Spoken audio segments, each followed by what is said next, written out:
Punjab Kings captain Shreyas Iyer చరిత్ర సృష్టించాడు. 18 ఏళ్ల ఐపీఎల్ చరిత్రలోనే 3 జట్లను ప్లే ఆఫ్స్ కి చేర్చిన తొలి కెప్టెన్ గా నిలిచాడు. రాజస్థాన్ రాయల్స్ తో ఆదివారం జరిగిన మ్యాచ్ లో పంజాబ్ కింగ్స్ 10 పరుగుల తేడాతో విజయం సాధించింది. ఈ గెలుపుతో 17 పాయింట్లను ఖాతాలో వేసుకున్న పంజాబ్ కింగ్స్ ప్లే ఆఫ్స్ బెర్త్ను ఖరారు చేసుకుంది. ఈ మ్యాచ్ లో ముందుగా బ్యాటింగ్ చేసిన పంజాబ్ కింగ్స్ నిర్ణీత 20 ఓవర్లలో 5 వికెట్లకు 219 పరుగులను చేసింది. నెహల్వాదేరా 37 బంతుల్లో 5 ఫోర్లు 5 సిక్సర్లతో 70 పరుగులు చేయగా, శశాంక్ సింగ్ 30 బంతుల్లో 5 ఫోర్లు 3 సిక్సర్లతో 59 పరుగులు చేసి నాట్అవుట్ గా నిలిచి ఇద్దరు కూడా హాఫ్ సెంచరీలతో రాణించారు. రాజస్థాన్ రాయల్స్ బౌలర్లలో తుషార్ దేశ్ పాండే 2 వికెట్లు తీయగా, వేనామ్ అఫాకా, రియాన్ పరాగ్, ఆకాశ్ మద్వాల్ తలా వికెట్ తీశారు. అనంతరం రాజస్థాన్ రాయల్స్ నిర్ణీత 20 ఓవర్లలో 209 పరుగులే చేసింది. యశస్వి జైస్వాల్, ధ్రువజురేల్, వైభవ్ సూర్యవంశీ రాణించిన ఫలితం లేకపోయింది.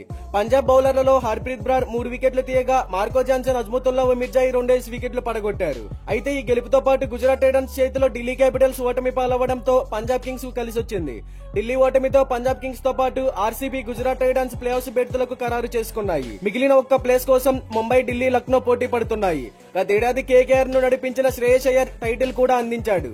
గతంలో ఢిల్లీ క్యాపిటల్స్ కు సారథ్యం వహించిన అతను ఈ జట్టును ప్లే ఆఫ్స్ కు తీసుకెళ్లాడు. తాజాగా పంజాబ్ కింగ్స్ ను కూడా ప్లే ఆఫ్స్ కు తీసుకెళ్లడంతో 3 జట్లను ప్లే ఆఫ్స్ కు చేర్చిన కెప్టెన్ గా చరిత్రకెక్కాడు. మరే కెప్టెన్ ఈ ఫీట్ సాధించలేదు.